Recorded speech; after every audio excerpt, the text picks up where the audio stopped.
আসসালামু আলাইকুম সবাইকে। আমি তোমাদের সাথে আছি আবু কালাম, ঢাকা বিশ্ববিদ্যালয়ের বর্তমানে ফাইন্যান্স ডিপার্টমেন্টে অধ্যয়নরত অবস্থায় আছি।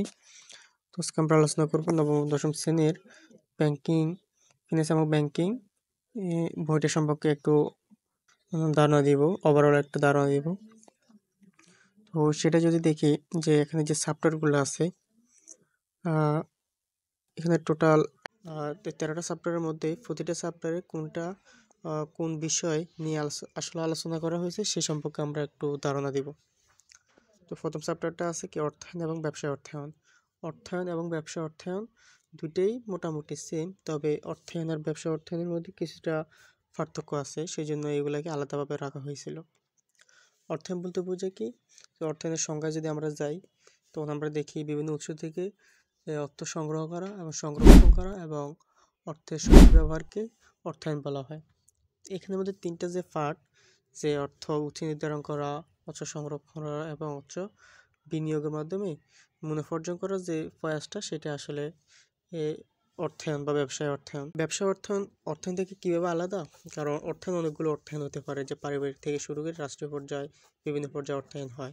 আর ব্যবসা অর্থায়নের ক্ষেত্রে এটার মেইন পার্থক্য কি অন্যান্য অর্থায়নের ক্ষেত্রে, যে এখানে মুনাফা অর্জন মুখ্য বিষয় না, কিন্তু ব্যবসা অর্থায়নের ক্ষেত্রে অর্থায়নের মূল উদ্দেশ্য থাকে মুনাফা অর্জন, মানে মুনাফার জন্যই আসলে ব্যবসা অর্থায়নটা করা হয়ে থাকে।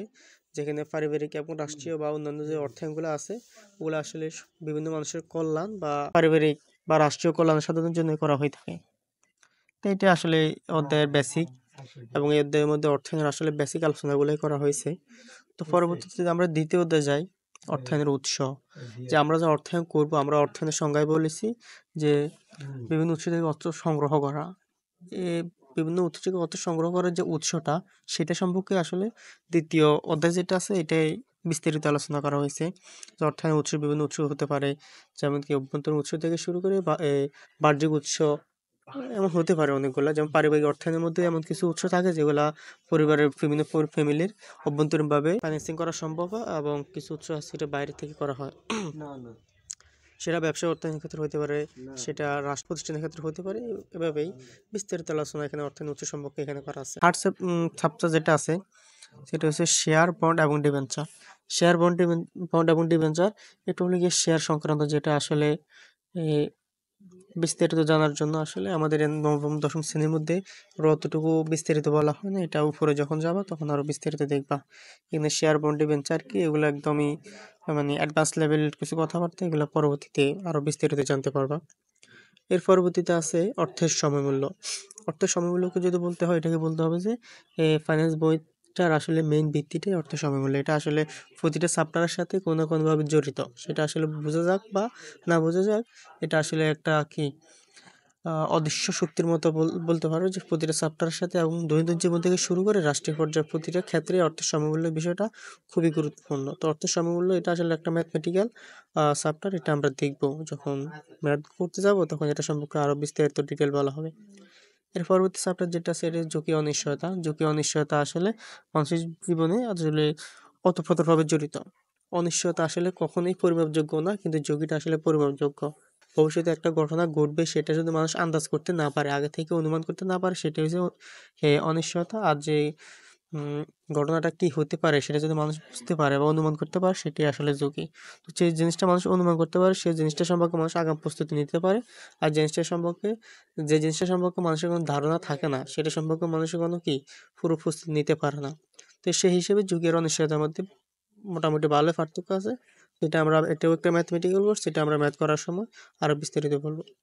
এর পরবর্তী চ্যাপ্টার আছে মূলধনী আয় ব্যয় ভাগফলন। একটা ব্যবসা প্রতিষ্ঠানের অনেকগুলো ব্যয় সংগঠিত হয়, সেগুলোর মধ্যে কিছু আছে খুব কম সময়ের জন্য, যেমন পণ্য ক্রয়, বেতন ভাতা, এগুলো খুব 1 বছর বা 1 মাসের মধ্যে এগুলোর উপযোগিতা শেষ। আর কিছু ব্যয় আছে যেগুলো আসলে ব্যবসা প্রতিষ্ঠানকে টিকে থাকার জন্য বা ব্যবসা প্রতিষ্ঠানকে দীর্ঘমেয়াদী আয় কি রেভিনিউ জেনারেট করার জন্য যে বিষয়গুলো থাকে, সেগুলোর জন্য ব্যবসার মূলধনী আয় ব্যয় ভাগফলনের মাধ্যমে দীর্ঘমেয়াদী ব্যয়টা সংগঠিত করে থাকে। আসলে একটা ব্যবসা প্রতিষ্ঠান যদি একটা শাখা খুলতে চায়, সেটা কতটুকু লাভজনক, এটা কিন্তু আমরা আগে থেকেই একটা কি, যে অ্যাজাম্পশন যেটাকে বলা হয়, মানে অনুমান করতেছি আসলে লাভ কতটুকু, খরচ কতটুকু, ভবিষ্যৎকে আমরা আগে থেকে একটু অনুমান করে নিচ্ছি। এটাই আসলে মূলধনের ব্যাপার কলন। যেহেতু অনেকগুলো টাকা একসাথে একটা প্রকল্পে বা একটা শিল্পে ইনভেস্ট করা হবে, সেটার আগে আমরা কিন্তু লাভ ক্ষতি কেমন হতে পারে জাস্ট একটা ধারণা। এটা কিন্তু বাস্তব না। ধারণা নিয়ে আমরা আসলে প্রতিষ্ঠানে ইনভেস্টমেন্টটা করতে চাই। এটাও একটা ম্যাথমেটিক্যাল ওয়ার্ডস, এটা আমরা যখন দেখব তখন আমরা এটা বিস্তারিত বলব। এরপর হচ্ছে মূলধন ব্যয়।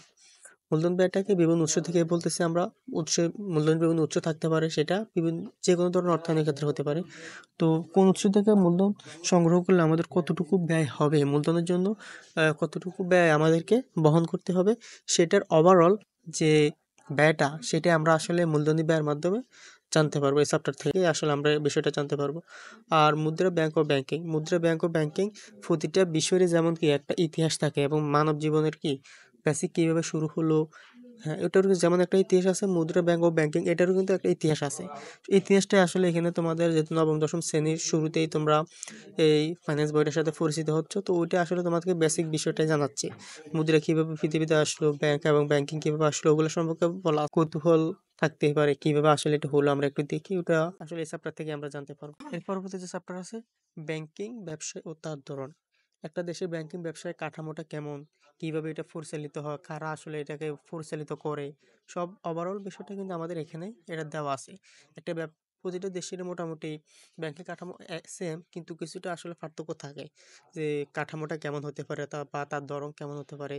যেমন বাংলাদেশের নর্মালি কি আমরা সরকারি ব্যাংক আর বাণিজ্যিক ব্যাংকের উপরে নর্মালি দেখি, অন্যান্য ব্যাংক তেমন একটা দেখি না।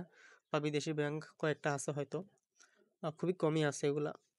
অন্যান্য দেশে কিন্তু অনেক রকমের ব্যাংকের সেবা দেওয়া হয়ে থাকে, যেমন একক ব্যাংকিং থেকে শুরু করে চেইন ব্যাংকিং, অনেকগুলো ব্যাংকিং। তো ওভারঅল এগুলো সম্পর্কে আসলে এখানে ধারণা দেওয়া আছে। এর পরবর্তী চ্যাপ্টার যেটা আছে বাণিজ্যিক ব্যাংক। বাণিজ্যিক ব্যাংকটাই আসলে নর্মালি আমরা দেখি আমাদের চারপাশে যে ব্যাংকগুলো, ওগুলো সব নর্মালি বাণিজ্যিক ব্যাংক। কি যেমন ডাচ বাংলা ব্যাংক, সোনালী ব্যাংক, অগ্রণী ব্যাংক, জনতা ব্যাংক, তারপরে কি ইসলামিক ব্যাংক বাংলাদেশ লিমিটেড, ওগুলো নর্মালি আমাদের বাণিজ্যিক ব্যাংকই। তো বাণিজ্যিক ব্যাংকে আসলে বাংলাদেশের মধ্যে আমরা বিদ্যমান দেখি। এ, তো এটা সম্পর্কে আসলে এখানে দেওয়া আছে ওরা কিভাবে অ্যাকাউন্ট খুলে সার্ভিস দেয়, ওই সম্পর্কে বিস্তারিত আলোচনা আমরা এই চ্যাপ্টারটার মধ্যে পাবো। এর পরবর্তী চ্যাপ্টার যেটা আছে ব্যাংকের আমানত। একটা ব্যাংক কিন্তু নিজস্ব মূলধন খুবই সীমিত থাকে, সে কিন্তু আমানতকারীর আমানতের উপর ভিত্তি করে ব্যাংকিং ব্যবসাটা পরিচালনা করে থাকে। তো ওইটার মধ্যে যদি বলতে যাই, ব্যাংকিং নর্মালি তিনটা হিসাবের মাধ্যমে নর্মালি তাদের হিউজ অ্যামাউন্ট যা যে টোটাল যে মূলধন, যেটা আসলে ঋণ দেওয়ার মতো তাদের অ্যাবিলিটি সৃষ্টি করে, এটা তিনটে আমানত আমানত তিনটে হিসাবের মাধ্যমে তারা এটা আমানতটা ক্রিয়েট করে থাকে আর কি। সেটা হলো কি চলতি সঞ্চয় এবং কি ফিক্সড ডিপোজিটটাকে বলা হয় স্থায়ী হিসাব। তো এটা আসলে কিভাবে, কোন হিসাবটা কিভাবে খোলে, কিভাবে করলে সুবিধা হয়, কিভাবে পরিচালনা করা হয়, সবকিছু আসলে এই চ্যাপ্টারটার মধ্যে বিস্তারিত আলোচনা করা আছে। এই পরবর্তী চ্যাপ্টার যেটা আছে ব্যাংক ও গ্রাহক। ব্যাংক ছাড়া যেমন গ্রাহকের কোনো অস্তিত্ব থাকে না, গ্রাহক ছাড়াও ব্যাংকের কোনো অস্তিত্ব থাকে না। দুইজন ব্যক্তিকে বর্তমান আধুনিক এমন একটা যুগ আমরা অবস্থান করতেছি, যেমন ব্যাংক ছাড়া কিন্তু ব্যবসা বাণিজ্য অচল, এবং গ্রাহক যদি না থাকে তাহলে ব্যাংকেরও কোনো আসলে কাজ নাই, তাহলে ব্যাংকও আসলে অস্তিত্বহীন হয়ে যাবে এরূপ আর কি। তো এদেরা যেহেতু একে অপরের সাথে ওতপ্রোতভাবে জড়িত বর্তমান আধুনিক যুগে, তো তাদেরকেও কি করতে হবে, কিছু নীতিমালা মেনে চলতে হবে, যাতে এই সম্পর্কটা আসলে ঠিক থাকে। কেউ যদি জালিয়াতি করে অন্য একটা পক্ষের সাথে, তখন কিন্তু এদের সম্পর্কটা ভালো থাকবে না। তখন কি ব্যাংকের গ্রাহকের মধ্যে সম্পর্ক নষ্ট হওয়া মানে কি ব্যবসা বাণিজ্য থমকে যাওয়া, এবং ব্যাংক তার মুনাফার জন্য যে সুযোগটা আসলে গ্রাহকদের থেকে পায়, ওটা আর পাবে না। তো এটা সম্পর্কে আসলে ব্যাংকের গ্রাহকের সম্পর্ক কেমন হওয়া উচিত বর্তমান যুগ বিবেচনা করে এখানে এই সম্পর্কে বিস্তারিত বলা আছে। এরপর আসি কেন্দ্রীয় ব্যাংক। সমাজের মধ্যে বা পরিবারের মধ্যে যেমন একজন কর্তা থাকে, যাকে সবাই মান্য করে বা তার কথা সবাই শোনে, ব্যাংকিং জগতেও সেম হয়েছে। কেন্দ্রীয় ব্যাংকের কথা সবাই শুনতে হবে। কেন্দ্রীয় ব্যাংক, বাণিজ্যিক ব্যাংকগুলা এটা মাঠ পর্যায়ে আসলে কাজে লাগাবে তাদের বিভিন্ন নীতিমালা যেগুলা। যেমন কেন্দ্রীয় ব্যাংক চাইলে যখন মুদ্রাস্ফীতি হয় তখন কিন্তু নীতির মাধ্যমে বাজার থেকে টাকাটা কমিয়ে দেয় মুদ্রাস্ফীতি নিয়ন্ত্রণ। এভাবেই কেন্দ্রীয় ব্যাংকেও তো ওভারঅল দেশের সর্বোচ্চ আহ সর্বময় ব্যাংকিং খাত যেটাকে, এটাকে কেন্দ্রীয় ব্যাংকে আসলে পরিচালনা করে। তো এই ছিল আমাদের ওভারঅল একটা সূচিপত্র, যেটা আমরা আসলে এই চ্যাপ্টারগুলো থেকে বা ফাইন্যান্স বইটা পড়ে কি জানতে পারি, এটার একটা ওভারঅল ভিউ। তো আমরা বেসিকলি চ্যাপ্টার ওয়াইজ পরবর্তীতে সব কিছু আসলে আলোচনা করব। তো সাথে থাকো, তাহলে আমরা আশা করি এই ফাইন্যান্স বইটা সম্পর্কে বিস্তারিত আমরা বেসিকগুলো জানার পরে আমাদের আর কোনো ডাউট থাকবে না। এবং এটা যদি তোমাদের ভিত্তিটা যদি স্ট্রং হয়, এর পরবর্তী যখন কলেজ এবং ভার্সিটি লেভেলে যাবে, তখন আশা করি বেসিকটা ভালো থাকলে তোমরা সব কিছু আসলে ইজিলি ক্যাচ করতে পারবে। তো আজ এই পর্যন্তই। ভালো থাকো সব। আসসালামু আলাইকুম।